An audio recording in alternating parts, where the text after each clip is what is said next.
Robinson, sitting right here. So, Reverend Janine Robinson's mission is to create the world she wants to live in. She is purposeful in every step she takes to live out her calling. Currently program director at the Athea Center, another organization I'm a fan of.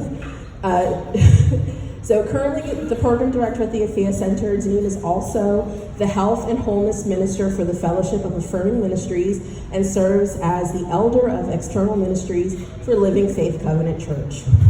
She has received numerous awards for her work in the community, such as the Lambda Legal Civil Rights Award, the Legacy of Success Foundation Lifetime Achievement Award, and the Margaret Thatcher Award from the Human Rights Campaign. These accolades represent the breadth of Janine's activism, all done in the name of love for her family, her community. Please come up stage. Come on stage.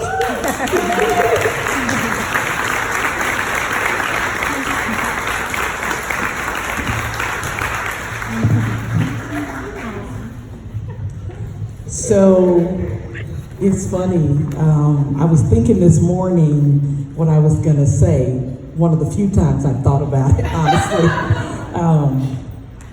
I just returned on yesterday evening from East Africa, doing reproductive justice work there. And on my last day in Kenya, I learned that some ministers, pastors, clergy folk were meeting because they are trying to launch a series of abortion laws across Kenya. And I thought, God, you're so funny. I thought I was going to get out of this country and not have to say anything about abortion. But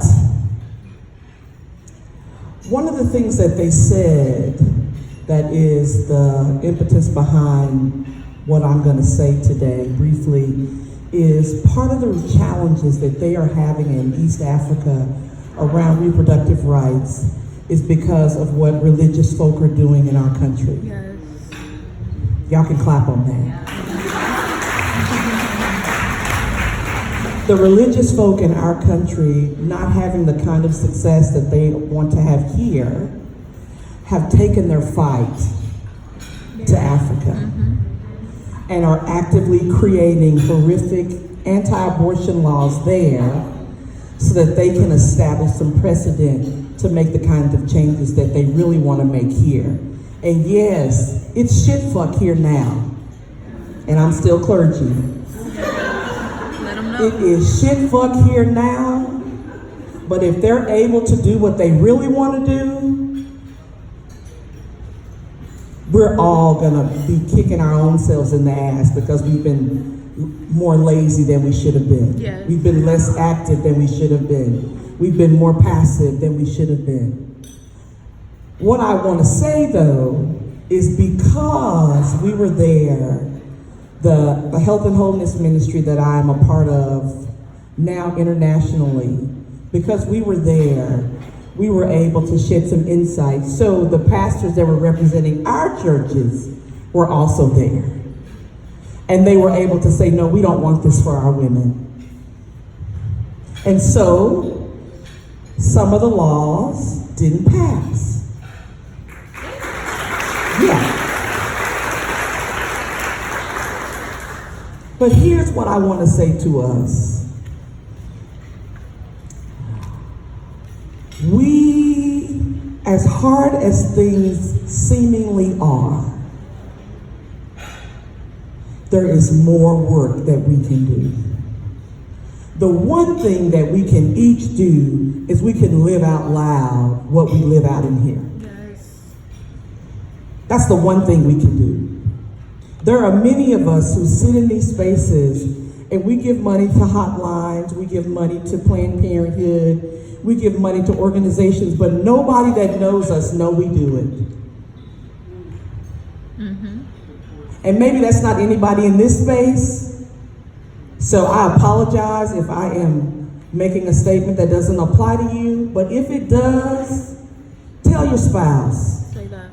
Tell your neighbor, tell your preacher that you're not down with what's actually happening to women.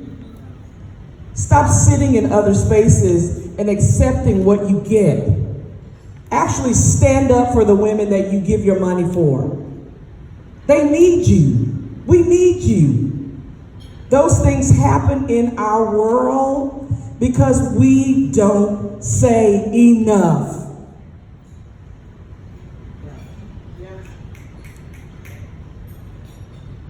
It's in, and probably the other reason that I'm not as passive as I may have been today is because I just came from doing work with women who literally don't have roads. And they are unwilling to allow their lives to continue to go on and their voices not be heard. We got roads, cars, jobs, money. We've got to do better. We are actively participating in what's happening to the women around this world.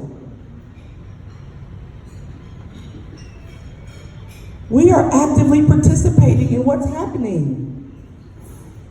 And yeah, we got a lot of work to do, especially in Texas. Oh my God. Have mercy. But if everybody in here went and told their pastor, this is not okay, and why? I'm not saying go meet some strangers.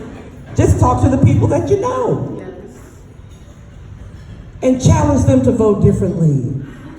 Challenge them to show up in their lives differently.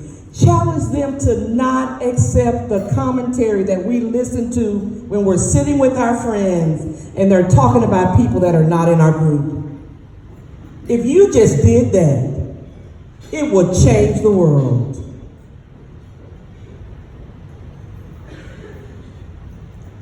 We have got to live out what we say we believe all the time, 365. You don't get a vacation from being who you say you are. Say that. Duplicity is killing us. Women are the true change makers. Nothing personal, men in the space. Nothing personal, but we are. We are.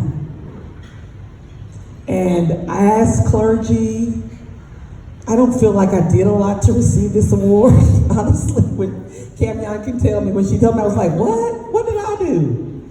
But what I realized is I honor the divine feminine everywhere I go. The one who is courageous and loving, strong and tender, all at the same time. The one who meets us in our rough places and shows us the way out, while also holding us, providing care for us, helping us navigate sometimes horrific situations, and allowing us to come out and still smile. She says, we are more than capable. We are more than able. And more importantly, we are necessary. It will not happen without us. Thank you.